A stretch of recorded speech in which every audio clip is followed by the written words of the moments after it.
Yeah. We're speaking about disciplining oneself. So he says, after you've disciplined your mouth, your power of speech, one should actually discipline his eyes. So how do you take control of your eyes? So he says, next to the bottom paragraph, you should only look at, notice and have an interest in looking only something that's a necessity to look at. But anything that will distract you, which is not a necessity, you shouldn't even look at it.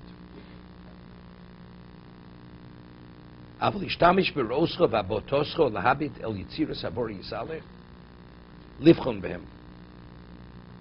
is what Alan is, right? The Mishnah says, if the person is in the middle of learning, and he interrupts his learning to admire the beauty of a tree, then it's Mitzvah ben Nafsha, because you have no right to interrupt your learning. But if you're looking at nature, and you're amazed at Hashem's creation, it's a mitzvah, right? But that's not unnecessary, because that has value. It has value to be amazed. You know, all the Yankees always quote Reb Shimshon Hirsch. You know, there's a mitzvah to go to Switzerland, to see the Swiss Alps, to see Hashem's creation. That was always, the Yankees used to say that. They didn't speak about skiing, but there's a mitzvah to go, you know, to go to the Swiss Alps. El Yitziras Habori Yisaleh Livchon B'hem, to examine them, Lachsheben, and to reflect on them, L'hovin Yecholas Habori Chochmos B'hem, and to see the Creator's ability, His wisdom, and His goodness, what He provides. You know, it's interesting to read about Rabbi Victor Miller, Rocha. I heard a tape that his grandson had made after his grandfather passed away. You know, if we'd only realize what Hashem provides, we'd be singing His praises continuously. But we take it for granted, because it's like we see it as, it's understood, it must be that way. Before he would eat an apple, he would look at the apple, look at the color of the apple, look at the shape of the apple, the texture of the apple, and he'd be amazed at the beauty of the apple, of just the fruit itself. And then afterwards he would reflect on it, and only then would he say the bracha, to eat the apple.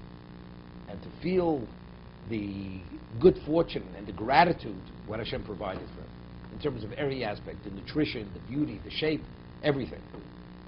So if a person would look at creation in this context continuously, so he says, why? To see God's ability, His wisdom, and His goodness, what He provided us with. The Rambam asks, I mean, it's famous Rambam in Hilchos Yesod HaTorah, there's a mitzvah of Ahavas Hashem. There's a mitzvah to love God. Love is an emotion. So how could the Torah command you to love if love is an emotion? Either you love or you don't love.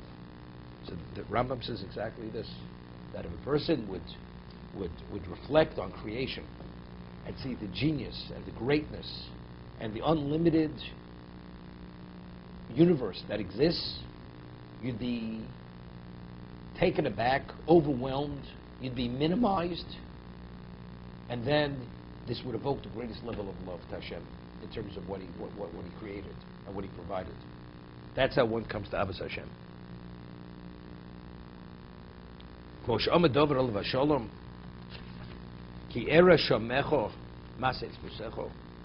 I see your heavens, the handiwork of your fingers. When you looked at the sky, you can see a beautiful, blue sky or a sunset or a sunrise. He says, the sky speaks God's glory, God's Ushar HaMizmor. It's a famous word from the Alta of Kelm. He says, when David looked at the sky, he said, Hashemayim Misapin Kvod Keel. When we look at the sky, evidently it says something else other than that. Right? So it just tells you where the person's at. What do you take away from nature?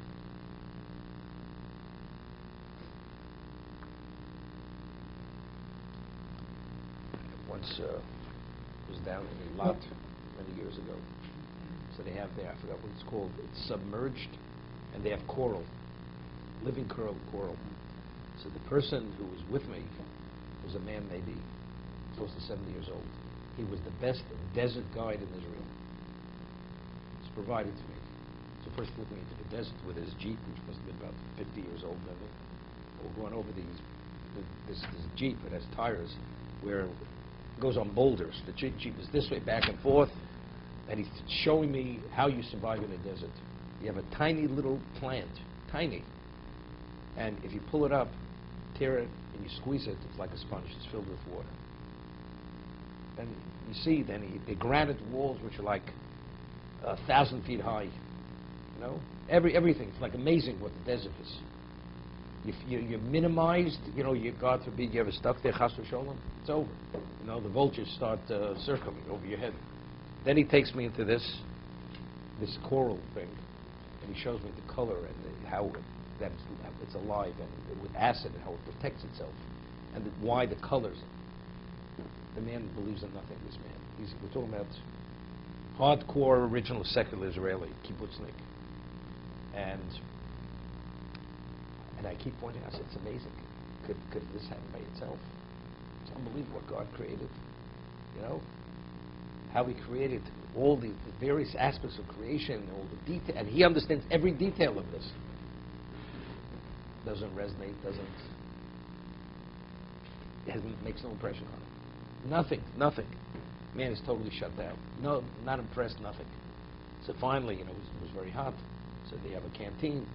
So we went into the canteen to buy, to get some water to drink.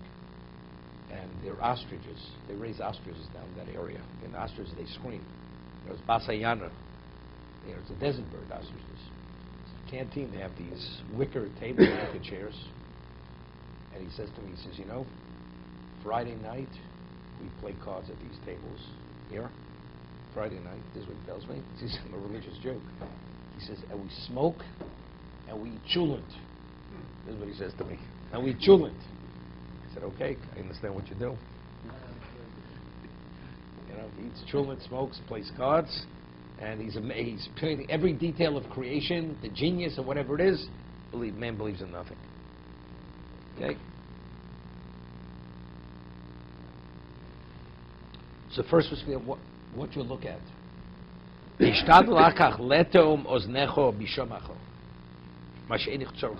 very important. You should seal your ears. He says, stop ears. Not to listen to anything which is not a necessity. Just so in the Chovot HaLevavos he writes, there's certain parts of the body which are uncontrolled. The mouth, the ears. Literally, you have to have the ability to really to shut down. You pick up, you hear things, conversation. I mean, how do you control the power of what you hear, what you don't hear? Right? You have to distract yourself, and therefore that's why it's so difficult. He says you should only listen to what is necessary to listen to. Moshe Hashem Yicholtcho, ufrosh, and remove yourself, separate yourself from anything which is superfluous regarding hearing. Even though it's the information, there's nothing wrong with the information. But this already, it's training yourself. Only pay attention to something that's the utmost necessity. That's how you train, that's how you discipline the power of hearing. I'll give you an example. You go down in an elevator. What people speak about, you have no interest in listening to. No interest. Okay, so you're already trained. What do these people speak about? And I'm not even talking about the vulgarities that come out of their mouths. And the inane conversation, the lowliness of the conversation. It's relevant to me how much money they make a year, some of these people. But what they talk about, you don't even want to listen to. And you train, you don't listen to this conversation. You know, it doesn't even perk your interest, your curiosity. But some people, they pick up on every, you know, they're interested in listening to anything. They listen. It's unhealthy. You listen to many things you listen to. It's unhealthy even to listen to what they're talking about. But he's saying, no, valid information. But it's a training. You should only listen and pay attention to something that has relevance to your life, which is a necessity. Otherwise, don't listen to it. Don't pay attention to it. It's really paying attention, focus.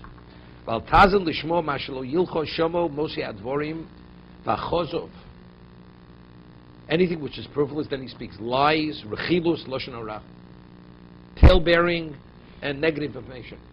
Don't listen to it. The people, you know, draws us. People, they read the newspaper. What are you reading there? Some politician. Does that politician have any relevance to your life? Right? You live in Bergen County. You're not even living in New York What are you reading about this stuff? Right? De Blasio is he your mayor? He's not your mayor. You're not paying his taxes. I understand. I'm just saying. Okay. To be continued.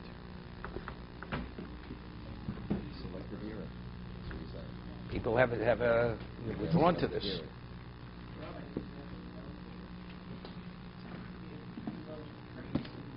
Elevating is easy. It's easy. You don't pay attention to them. Who wants to hear what they have to say? Two people talking about how they're going to buy drugs in the elevator. Do you even want to listen to it? You don't want to listen to it. These people are subhuman beings, some of these people.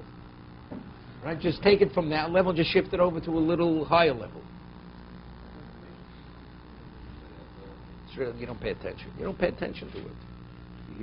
I'll give you an example. You're in the shir, and you start daydreaming.